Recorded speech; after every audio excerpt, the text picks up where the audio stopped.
नमस्कार दोस्तों, स्वागत है आपका अपने चैनल धार्मिक ज्ञान डबल वन में। आपसे रिक्वेस्ट है कि वीडियो को अंत तक जरूर देखें।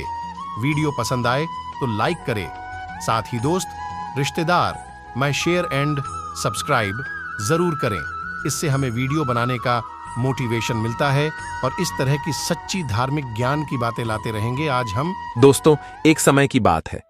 देवर्षि नारद नारायण नारायण नाम का जाप करते हुए वैकुंठ लोक पधारते हैं। नारद जी को देखकर भगवान श्री हरि विष्णु कहते हैं, हे देवर्षि, पधारो वैकुंठ में, तुम्हारा स्वागत है। आज अचानक ही वैकुंठ में आने का क्या प्रयोजन है? अवश्य ही कोई महत्वपूर्ण समाचार लेकर आए होंगे। नारद जी कहते हैं, हे प्रभु, अपने दास का प्रणाम स्वीकार कीजिए। आप तो सब कुछ जानते हैं, फिर भी अनजान बन रहे हैं।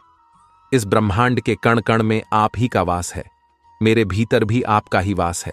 आप भली भांति जानते हैं कि मैं आपके पास किस प्रयोजन से आया हूं। भगवान विष्णु कहते हैं, हे नारद, मैं अवश्य जानता हूं तुम्हारे मन में क्या चल रहा है और आज तुम मानव जाति के कल्याण के उद्देश्य से ही यहां पर आए हो। इसीलिए तुम्हारे मन में जो भी शंका है, निसंकोच होकर पूछ लो। नारद जी कहते हैं, हे प्रभु, यदि इस दास को आज्ञा दे तो आपसे मैं एक प्रश्न पूछने के लिए आया हूं। हे प्रभु, ब्रह्मदेव ने सृष्टि की रचना करते समय स्त्री और पुरुष का निर्माण किया था और दोनों को ही एक दूसरे के पूरक बनाया है। किंतु हे प्रभु, किन्नरों की उत्पत्ति कैसे हुई, जो न पूर्ण रूप से पुरुष है और न ही स्त्री है? भगवान विष्णु कहते हैं, हे देवर्षि, आज तुमने उचित ही प्रश्न किया है। तुम्हारे इस प्रश्न का उत्तर महाराज सुद्युम्न की कथा में छिपा हुआ है। देवर्षि कहते हैं, हे प्रभु, महाराज सुद्युम्न कौन थे और उन्हें किस कारण से स्त्री का शरीर प्राप्त हुआ था? कृपया आप मुझे महाराज सुद्युम्न का इतिहास विस्तार से सुनाइए। भगवान विष्णु कहते हैं, हे देवर्षि, आज मैं तुम्हें महाराज सुद्युम्न की कथा सुनाता हूं। इस कथा के माध्यम से तुम्हें तुम्हारे सभी प्रश्नों के उत्तर मिल जाएंगे। इसीलिए तुम इस कथा को ध्यान से पूरा जरूर सुनना। जो भी इस कथा को पूरा सुनता है उसके पापों का नाश होता है। देवर्षि कहते हैं, हे प्रभु, मैं इस कथा को पूरा अवश्य सुनूंगा। कृपया आप वह कथा मुझसे कहिए। फिर भगवान विष्णु नारद जी को महाराज सुद्युम्न की कथा सुनाने लगते हैं। हे नारद, पूर्व काल की बात है।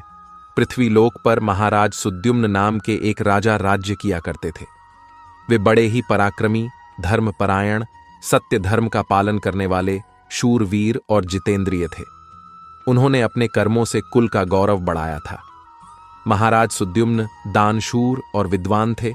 उनके राज्य की प्रजा उनसे अत्यंत संतुष्ट रहा करती थी। एक दिन महाराज सुद्युम्न घोड़े पर सवार होकर शिकार करने के लिए जंगल में चले गए। उनके साथ सिपाही और कुछ मंत्री भी थे। महाराज ने अपने कानों में कमनीय कुंडल पहने थे। उनके पास आजगव नाम का धनुष्य था और बाणों से भरा हुआ तरकस धारण करके वे जंगल में भ्रमण करने लगे। उसी जंगल के पास एक कुमार नाम का जंगल था जो बहुत ही सुंदर दिखाई पड़ रहा था। उस जंगल में हिरण, खरगोश, सुअर, मृग, शेर आदि प्राणी निवास करते थे। वह भयंकर वन सुमेरु पर्वत के निचले भाग में स्थित था। वह वन मंदार, तमाल, साल, ताड़, चंपा, कटहल, आम, कदम्ब, तट, महुआ आदि विशालकाय वृक्षों से भरा हुआ था। उस वन में दाड़िम, नारियल तथा केले के वृक्ष भी शोभा पा रहे थे तथा वह वन कुंद की पुष्पित लताओं से चारों ओर से घिरा हुआ था। वह वन दिखने में तो अत्यंत सुंदर किंतु भयभीत करने वाला था। उस वन में भगवान शिव की माया फैली हुई थी, जिस कारण से वह वन पृथ्वी पर स्वर्ग की तरह प्रतीत हो रहा था। अनेक जंगली पशुओं की ध्वनि दूर दूर से सुनाई पड़ रही थी, जिसे सुनकर राजा का मन सुख की अनुभूति कर रहा था। कोयल पक्षियों की मधुर ध्वनि कानों में पड़ने से महाराज सुद्युम्न अत्यंत प्रसन्न हो रहे थे। जैसे ही महाराज सुद्युम्न ने कुमार नाम के उस जंगल में प्रवेश किया, उसी क्षण उनका शरीर स्त्री रूप में बदल गया। महाराज का घोड़ा भी घोड़ी के रूप में बदल गया। उनके साथ आए हुए सभी सिपाही और मंत्री भी स्त्री बन गए। अचानक हुए इस विचित्र बदलाव को देखकर महाराज और सभी सिपाही आश्चर्यचकित हो गए और चिंता में पड़ गए। वे मन ही मन सोचने लगे, यह क्या हो गया? महाराज सुद्युम्न अपने स्त्री रूपी शरीर को देखकर बहुत दुखी होकर लज्जित हो गए और अपने सिपाहियों से कहने लगे, ये हमारे साथ क्या अनिष्ट हो गया है? हम सभी अचानक से पुरुष से स्त्री कैसे बन गए? अब हम क्या करें? स्त्री का शरीर लेकर हम घर कैसे जाए और कैसे मैं राज्य का संचालन करूंगा? हमारी प्रजा हमें देखकर क्या कहेगी? देवर्षि भगवान विष्णु से कहने लगे, हे प्रभु, आपने यह बड़े आश्चर्य की बात कही है। देवताओं के समान तेजस्वी राजा सुद्युम्न को स्त्री का शरीर कैसे प्राप्त हो गया? इसका क्या कारण है? कृपया बताइए। उस रमणीय वन में राजा ने ऐसा कौन सा कार्य किया जिससे उन्हें स्त्री का शरीर प्राप्त हुआ? कृपा करके विस्तार से बताइए।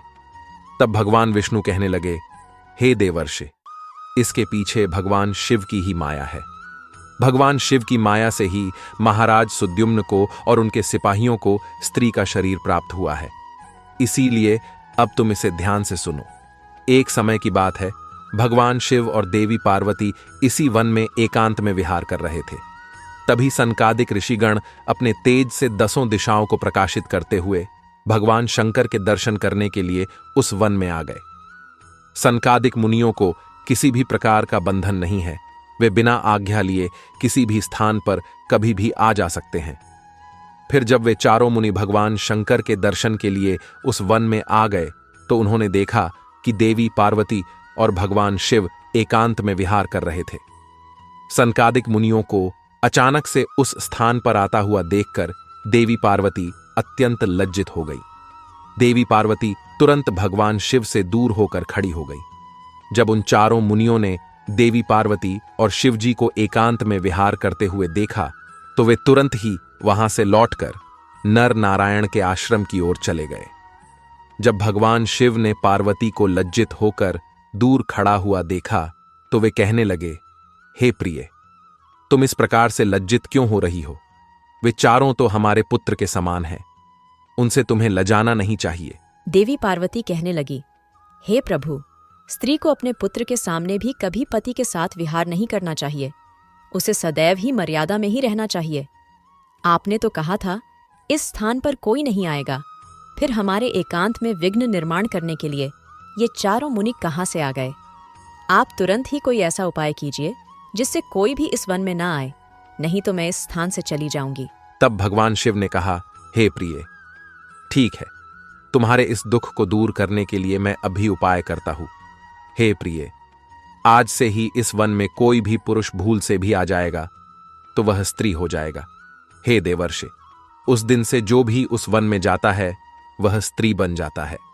जो जो लोग यह जानते हैं कि उस वन में शिव जी की माया फैली हुई है, वे भूल से भी उस वन में नहीं जाते हैं। किंतु महाराज सुद्युम्न इस बात को नहीं जानते थे और वे अज्ञानवश अपने सिपाहियों के साथ उस वन में चले गए और शिव जी की माया के प्रभाव में आकर उनका पुरुषत्व नष्ट हो गया और वे सभी स्त्री बन गए। स्त्री का शरीर प्राप्त होने के बाद महाराज लज्जावश घर नहीं गए और उसी वन में इधर उधर भटकने लगे। स्त्रीत्व प्राप्त होने के कारण उनका नाम इला पड़ गया। इस प्रकार से महाराज सुद्युम्न इला के रूप में वन में अपनी सखियों के साथ इधर उधर भटकने लगे। एक दिन वे सभी वन में सुंदर जलाशय के पास खेल रहे थे। उसी समय चंद्रमा के पुत्र बुध उसी स्थान से गुजर रहे थे। अनेक स्त्रियों के साथ भ्रमण करती हुई उस युवती इला को देखकर चंद्रमा के पुत्र बुध उस पर मोहित हो गए। उस इला के सुंदर तथा मनमोहक रूप को देखकर बुद्ध जी मंत्रमुग्ध हो गए और उसी क्षण उनके मन में उस इला को पाने की इच्छा प्रकट हो गई। जब इला ने भी बुद्ध जी का सुंदर रूप देखा तो वे भी बुद्ध जी पर मोहित हो गई और उन्हें अपना पति बनाने के लिए व्याकुल हो उठी। इस प्रकार से इला और बुद्ध दोनों ने एक दूसरे को देखकर अपना प्रेम प्रकट किया। परस्पर अनुराग के कारण उन दोनों ने विवाह कर लिया और कुछ दिनों में उन दोनों के बीच संयोग हुआ। फिर बुद्ध ने इला के गर्भ से एक संतान को उत्पन्न किया जिसका नाम पुरुरवा रखा गया, जो आगे चलकर चक्रवर्ती सम्राट हुआ। पुत्र को जन्म देने के बाद भी वह इला उसी वन में रहने लगी। फिर एक दिन इला अपने पहले के पुरुष रूप को याद करके चिंता करने लगी। तभी उसने मुनिश्रेष्ठ वशिष्ठ जी का स्मरण किया। इला के द्वारा स्मरण करते ही मुनिवर वशिष्ठ जी उस स्थान पर प्रकट हुए। मुनि वशिष्ठ जी इला से कहने लगे, हे देवी, आप किस कारण से दुखी हैं? यदि कोई गोपनीय बात ना हो तो तुम मुझे तुम्हारे दुख का कारण बताओ। तब वह इला वशिष्ठ जी से कहने लगी, हे मुनिवर, इस वन में आने से पहले मैं एक पुरुष थी। मेरा नाम सुद्युम्न था, किंतु इस वन में आते ही मेरा शरीर स्त्री का बन गया है। ऐसा किस कारण से हुआ, कृपया मुझे बताइए। तब मुनि वशिष्ठ जी कहने लगे, हे देवी, शायद तुम नहीं जानती होगी, इस वन में भगवान शिव की माया फैली हुई है। उन्होंने इस वन को ऐसा श्राप दिया है कि जो भी पुरुष इस वन में आएगा वह स्त्री बन जाएगा।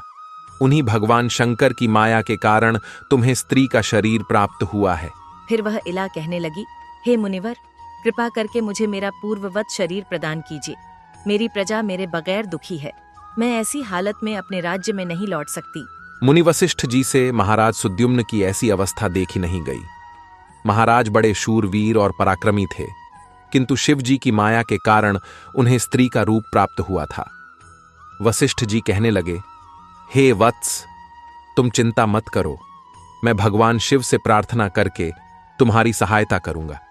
तब वशिष्ठ जी ने उसी स्थान पर समस्त लोकों का कल्याण करने वाले भगवान शंकर की आराधना करना आरंभ किया। भगवान शंकर वशिष्ठ जी की आराधना से अत्यंत प्रसन्न हुए और साक्षात उन्हें दर्शन देकर कहने लगे, हे मुनिवर, मैं आपकी भक्ति से अत्यंत प्रसन्न हूं। आपको जो भी मनोवांछित वर चाहिए उसे मांग लो। तब वशिष्ठ जी भगवान शंकर से कहने लगे, हे प्रभु, आपके दर्शन से मेरा व्रत सफल हुआ। हे भोलेनाथ, मेरी बस यही कामना है कि आप मेरे शिष्य महाराज सुद्युम्न को पुनः पुरुष बना दीजिए। फिर शिव जी ने कहा, हे मुनिवर, मेरी ही माया के कारण सुद्युम्न को स्त्री का शरीर प्राप्त हुआ है, इसीलिए मैं ही इसे पुरुष का शरीर प्रदान करता हूं। किंतु राजा सुद्युम्न 1 मास के लिए पुरुष बने रहेंगे और 1 मास के लिए वे स्त्री बने रहेंगे। इतना कहकर भगवान शिव उस स्थान से अंतर्ध्यान हो गए। इस प्रकार से वशिष्ठ जी की कृपा से और भगवान शिव के आशीर्वाद से महाराज सुद्युम्न को 1 मास के लिए पुरुष का शरीर प्राप्त हुआ और वे अपने राज्य में लौट गए और सुखपूर्वक राज्य करने लगे। जब महाराज पुरुष के रूप में होते तो वे अपने नगर में जाकर राज्य किया करते थे, और जब वे 1 मास के लिए स्त्री के रूप में होते तो वे वन में आकर ही रहने लगते थे। महाराज के ऐसे विचित्र व्यवहार से उनकी प्रजा त्रस्त हो गई और वे पहले की तरह महाराज सुद्युम्न का सम्मान भी नहीं करने लगी। इधर महाराज के स्त्री रूप में रहते हुए बुद्ध से उन्हें जो पुत्र प्राप्त हुआ था, जिसका नाम पुरुरवा था, वह जवान हो गया। तब महाराज सुद्युम्न ने उसे अपना राज्य सौंप दिया और वे सदा के लिए वन में रहने के लिए चले गए। वन में जाकर महाराज सुद्युम्न अपने स्त्री शरीर इला के रूप में तपस्या करने लगे।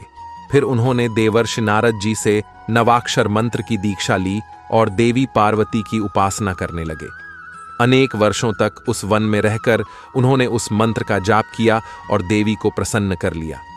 तदनंतर भक्तों का उद्धार करने वाली जगत जननी भगवती पार्वती ने उन्हें साक्षात दर्शन दिया। उस समय देवी सिंह पर आरूढ़ होकर उनके सामने खड़ी हो गई। देवी को अपने सामने खड़ा हुआ देखकर इला ने उन्हें नमस्कार किया और उनकी स्तुति करने लगी। हे जगत जननी, मैं आपके चरण कमल की वंदना कर रही हूँ। कृपा करके मुझे इस शरीर से मुक्ति प्रदान कीजिए। तब देवी ने उस पर प्रसन्न होकर कहा, हे इला, आज तुम्हें इस स्त्री शरीर से मुक्ति मिल जाएगी और तुम परम पद को प्राप्त कर लोगी। देवी के इतना कहते ही इला ने अपने शरीर का त्याग किया और परम पद को प्राप्त कर लिया। महाराज सुद्युम्न के परम धाम को जाने पर महाराज पुरुरवा राज्य करने लगे। हे देवर्षि, अब सुनो किन्नरों की उत्पत्ति का रहस्य। महाराज सुद्युम्न अपने सिपाहियों के साथ उस वन में आए थे। उनके जो सिपाही थे वे सभी किन्नर बनकर सुमेरु पर्वत के पास जाकर निवास करने लगे। उन्हीं से किन्नर प्रजाति की उत्पत्ति हुई। तो दोस्तों, इस प्रकार से भगवान विष्णु ने नारद जी को किन्नरों की उत्पत्ति का रहस्य बताया है। उम्मीद है आपको यह कथा पसंद आई होगी। वीडियो को लाइक जरूर करें और कमेंट में जय श्री हरि विष्णु और हर हर महादेव जरूर लिखें। साथ ही चैनल को सब्सक्राइब करें। आप सभी का धन्यवाद।